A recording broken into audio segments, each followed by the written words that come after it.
Could China be drawn into the Iran war? One of its ships has been attacked in the Strait of Hormuz, according to the Foreign Ministry.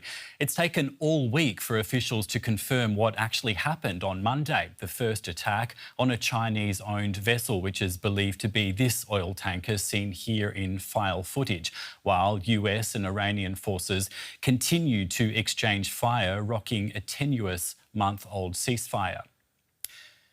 China is already heavily involved behind the scenes, which I'll get to with my guest in a moment, lecturer Andrea Ghiselli. He worked in China for almost a decade. But before we get to him, let's hear what China's foreign ministry had to say on Friday about this attack.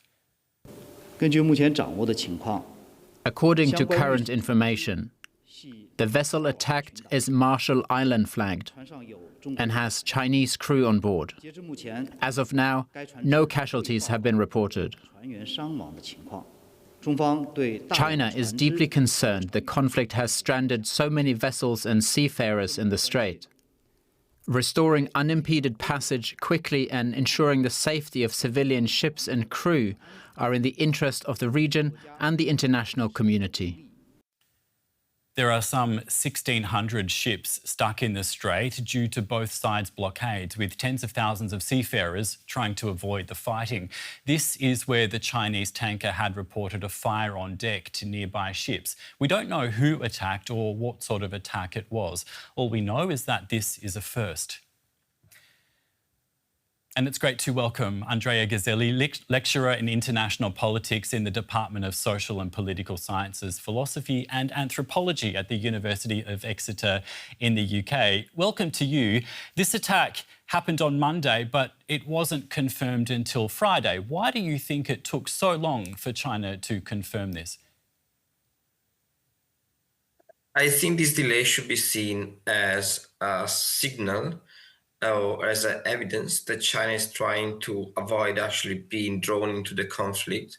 As you mentioned, it's quite interesting that we do not know who attacked and how attacked the Chinese vessel.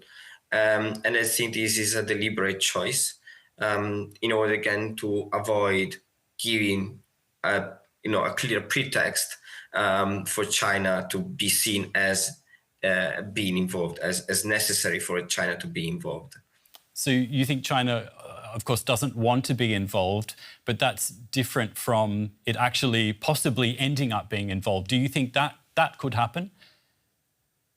No, I think it remains fairly unlikely. I think that's been, and this is also consistent with Chinese actions in similar episodes in the past. And I think the moment, of course, China, as the spokesperson of the MFA and other Chinese officials have made clear over the past weeks, wants the conflict to end, especially the normal transit through the Strait of Hormuz to be restored. But it clearly doesn't want to be involved directly, especially in military terms. And so even with this attack, I don't think there is any interest in Beijing to take any specific action in this regard. So if it's not involved militarily, it's at least a key player, right? It's a key ally of Tehran, and it's remained a major buyer of oil throughout this conflict. That's helped keep Iran's economy afloat. If Iran's oil infrastructure takes a hit, for example, how would China absorb that shock without being forced to respond in some way? Well, China, I think it's important to say, in relative terms, China is still doing okay. Indeed, there'll be news in recent days about actually decreasing a bit the demand, which is quite telling in terms of how China perceives its position to be. So from an energy perspective, that's not an immediate crisis. And so from this point of view, again, an attack on Iranian facilities would not, I think, trigger a specific alarm from that point of view. That said, of course, it would mark an escalation of a re-escalation, of the conflict, which is definitely something which China is extremely wary of. As, of course, as the conflict continues, the damages for the global economy, and China being the largest exporter of goods in the world, is increasing exponentially. One more thing I'd like to ask you, though, about this. China's investments in Iran through the Belt and Road Initiative. At what point does protecting that investment require it to go further? The issue with Chinese investment in Iran is actually there's been a lot of talking about that, especially with the signing of the famous 25-year agreement between the two countries. But actually, both before and after, as a matter of fact, Chinese investment in Iran have pretty much stagnated due to a number of reasons, both related to, of course, the sanctions. China has made it clear a long, long time ago that it would comply with sanctions, or in any case, sanctions are a critical obstacle for its companies. And then there is, of course, the reason that there's very limited that Iran can actually offer to China, especially in comparison to the neighbors, right, on the other side of the strait, which instead have been absorbing a larger and larger amount of Chinese capital over the past decade. So this is not to say, of course, that China has no economic interest in Iran, but they've not been expanding in any significant way over the past years. And so I think at this point, really, for China, it's not really about the economic interest in Iran, but really about the impact of this crisis on the global economy, which, of course, will have, for sure, very substantial repercussions on its economy and on its industry. Andrea, I was reading through your Substack and something you wrote in March. You said, I remain sceptical about any real pain for China with regards to the flow of oil, given that Beijing has been building up its strategic reserves of oil recently and it's also electrified its economy. Are you still sceptical? Yeah, I mean, if we adopt a very narrow interpretation of what energy security is, China is still doing quite fine. Of course, the price of fuel at the pump has increased, but it's still doing quite fine. So I don't think that's the critical element of the story. But again, it's an indirect and although albeit massive impact that this crisis will have on the global economy. I think this is really the problem. I mean, in comparison, especially if we compare, let's say, China with South Korea or Japan, China is far less dependent on oil, especially Middle Eastern oil. We're talking about differences between 50% of China and like 70, 80, 90% for the other two East Asian economies, right? So from this point of view, it's in a better position. But again, from an industrial perspective, especially if we think not just about oil, but all the chemical products that are produced, right, using oil or other elements that are produced through the extraction, for example, helium when it comes to natural gas, this is a massive problem. So it's not just about gas, LNG or oil per se, but all that goes through the strait and comes from the Strait of Hormuz and in that part of the world. That's the real issue for China. Yeah, so is a prolonged conflict bad for China in essence because it could jeopardize its energy security in how you were just outlining? Yeah, in the long term for sure. Although for the moment, I think China can still kind of take this kind of pain more. Let's say can take it more than other economies. But of course, the longer this situation goes on, the bigger the problem would be. Also in terms of energy security. But for the moment, I think the issue is really about the industry and the economy around that. I'd like to look forward a little bit. Donald Trump is due in China next week. Does he want China to use its influence over Tehran?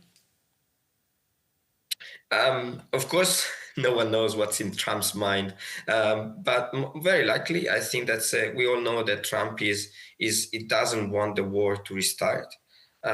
It's a huge problem domestically for him, and he's been looking for an off-ramp for a long time. If you look at the statements by American officials, such as, for example, Bassett, it's quite clear that they want China to play a role, especially as the Islamabad talks are pretty much stalled, right? So there's no doubt that Iran will be part of the conversation and probably one of the key issues that the American side will bring to the table. Whether or not the Chinese will be interested to use the influence they have in Iran and in what directions is, of course, another story. As at the end of the day, it's important to remember that while China wants the crisis to be over, it also doesn't want Iran to lose, right? And so, in a broad, in general terms, there's quite an overlapping, of course, between Tehran and Beijing, and that should not be forgotten when we think if and how China might use its influence. Of course, they want Iran to remain at the table, but they also want, of course, but they're not going to force Iran to make compromise on its own core interest. There's no doubt about that. And how deeply does China want to get involved at all? Yeah, of course. This goes back right to the first question, especially in light of the recent attack. I think at the beginning, China didn't envision itself as playing a direct role of mediator. This is why I think it clearly supported Pakistan, a trusted partner, to actually play this role, and so supported the talks in Islamabad. But of course, this convergence of the crisis on the one hand and Donald Trump's visit on the other, I think they're pushing Beijing to play a much more direct role. And at least for the time being, maybe it will have to do as such, especially if, again, the talks in Pakistan do not resume in any form or ways, or the two sides, in any case, Iran and the United States, do not decide to talk directly in a more substantial manner. How has China's response in this war over the last couple of months been influenced by its broader ambitions, for example, in the Middle East and the global South?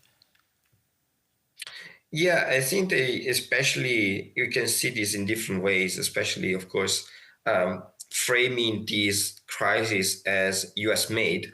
And so always pointing at the fact that it's the United States' fault, whatever is happening around the world, including, of course, shortage of fuel and so on, is the United States' fault.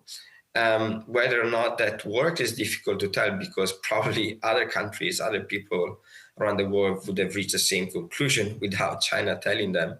And for example, some recent polls show that indeed the perception of American power and its legitimacy has been falling, decreasing quite dramatically over the past months because of this crisis. So there's no doubt that China is trying to play on that. And of course, it plays into the broader attempt by the Chinese leadership to portray China as a predictable and stable power and country, especially in comparison to an American power that is increasingly unpredictable and volatile, right? So there's no doubt that this is the ultimate, in a way, you can say this is China's goal when it comes to how it, what kind of message it wants to send to other countries, especially in the global South, which pretty much since the rise of Xi Jinping to power has been the key, maybe the main, we can say, the main constituency of China in the, in the current international system. And what about specifically when it comes to Taiwan? How has the war influenced its ambitions there? There is a lot of debate, of course, around Chinese ambitions toward Taiwan, when and if China might make a military move. Again, some say that, of course, there is a deadline. Others more recently have been saying that actually Chinese leadership believes that it's, the more time goes on, the easier it will be to achieve unification between the mainland and Taiwan.